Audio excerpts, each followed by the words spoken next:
Hello, this is Spaceman Will coming at you with something a little different today. Instead of a ship review like we did with the Agility Interplanetary Multi-Purpose Frigate, we're going to do instead a little bit of a featurette on these fighters here. Also by DerMakrat, who also brought us this design over here. That's why I'm showing it here right now. Now these three ships here on the end are his latest fighter designs, namely being the Gladius, the Ritterschwert, I keep screwing up how to pronounce that, and the Katana.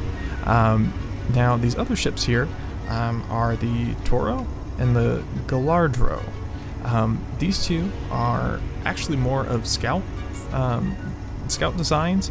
They are, obviously combat capable. This one being more so than this, but I thought I would mention them as well, just because they are pretty sweet looking. So really, but our focus is going to be really on these three ships here.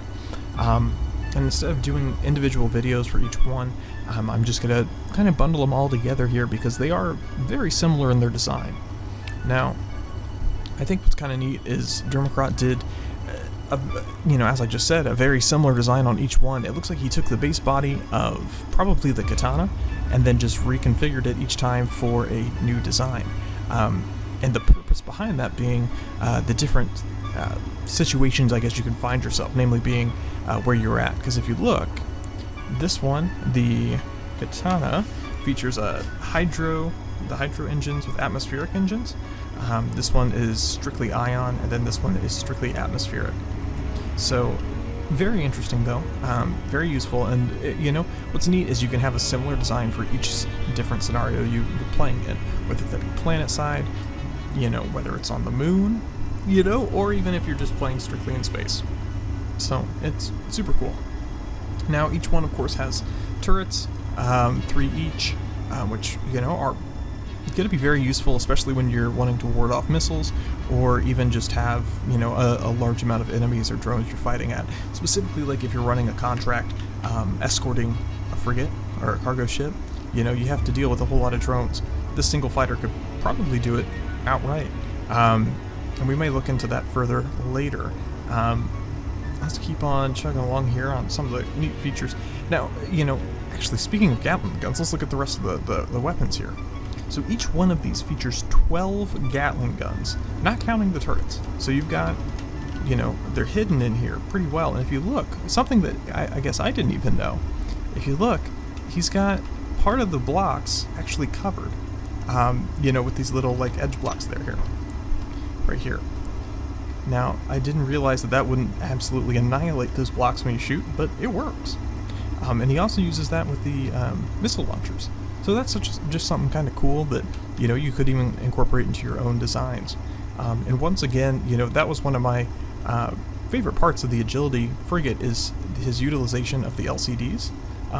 If you hop in the cockpit here, he's got LCD 2-script loaded up on each one of these, which is just absolutely useful. Now, something else you might have noticed earlier as well is he also has Decoy Launchers here in the back to help keep yourself alive just a little bit longer, which I think is great. Absolutely great. Now, the only thing that I would even critique is you have no bottom landing gears here, but you do have one on the front here, so I guess if you're going to be towing or pushing something, or even just, I guess, want to link it to the back of your own ship for easy transport, you can do that. But you do have the connector back here, which, is useful in his designs, or, even if you made a custom design for this. Now, what I mean by that is if we hop over here to his frigate, if we hop in here, you can load one of these fighters in here just fine, and it fits a bit. To get it out of here, you can bring it down, but it is a pretty tight fit. I would actually just pull it out of the front here. But anyhow, it fits perfect. And he does have a number of more mining designs, atmospheric miners, interplanetary miners, whatever. I haven't tried them in this ship, but I imagine they'll fit in here perfect because, he took the time. Look how perfectly this fits in here. He's thought it through. He thinks these things out, so I would imagine those fit in here just fine. And of course the doors will close just fine too, just to demonstrate that. See, plenty of space. So anyway, hopping back to these. Now, moving off of these for just a minute, we'll probably be coming back to them in a moment. Let's take a look at these. Now, these ships are a little bit different. Obviously being a bit smaller, so they're going to fit in there a lot smoother, I would say. They connect about the same. This one connects a little bit to the right, which is kind of interesting. I do like this rear design. I think the lack of symmetry is actually kind of neat. But anyhow, so both of these here, you have this one being hydro and atmospheric engines, and this one being hydro and atmospheric as well. Each one holds about, or not about, exactly 4 Gatling guns. This one does have 1 turret, and that is it for weapon. Actually, this one does also, looking at my notes, you have 2 rocket launchers there as well. So you have, you know, a nice complement of weapons here. This one, of course, having the least amount of weapons, being a scout ship. This one, I would say, is more of a light fighter, while these being, you know, actual fighters. Anyhow, moving on. Let's see which one. This one right here has something that these don't. It has a landing gear on the bottom, which is nice, but also has a connector on the bottom, which allows you to utilize it in a more diverse amount of other designs. If, you know, maybe you don't like that frigate as much, you have your own. This will fit in it just fine, and will serve as a good fighter for you. As for fuel, each one, we can take a look here. If we go into, or we just search hydro, if I can type today, hydro tanks, you have 3 hydro tanks and a hydro engine. So, you know, as for fuel, you are pretty good. You've got plenty for a multitude of missions here. Now, you know, something that, you know, they brought up, I guess, in Star Wars is, you know, with TIE fighters. If you see a TIE fighter, its main ship, the Star Destroyer or the frigate, I guess, would be not too far behind. So, you know, that I think that kind of translates over here as well, where, you know, these aren't meant for primarily exclusive. This is your ship. This is the only ship you have. You know, these are just meant for missions not too far away from the main base. So, anyhow, yeah. Any refuel points would probably have to be pretty close to these. Anyhow, I think we're going to actually transition to some demonstrations, specifically of these 3 ships. We're going to be, I believe, using the... I'm trying to decide. We'll probably use this one right here. The Ritterschwert. I give up. We're probably going to be using this one specifically for the ion engines here. So we're going to go ahead and transition over to an escort mission with that.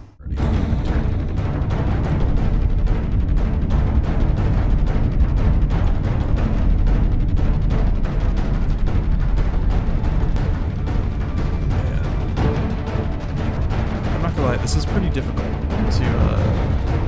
keep in line with that gun. Hopefully our turret's good.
Alright, hey, that's the mission. Easy enough. Took minimal damage. I can live with that. Very cool. And look at that, there he goes. On his merry way. Well, there you have it. You have a, I mean, I would say this is a great ship for missions like that. I've never had that go so well with a fighter. I mean, minus a few things here and there, such as blowing our engines off and looks like a turret. You know, I think that's all right. I mean, this is great. So yeah, hey, definitely check out DerMakrat on the workshop here. I'm going to be leaving a link to his profile as well as each one of these ships that we kind of featured here. So if you want to check them out, check out the description. Leave a like on this video if you don't mind. Subscribe if you want to see more content like this. And I appreciate your time. Thank you.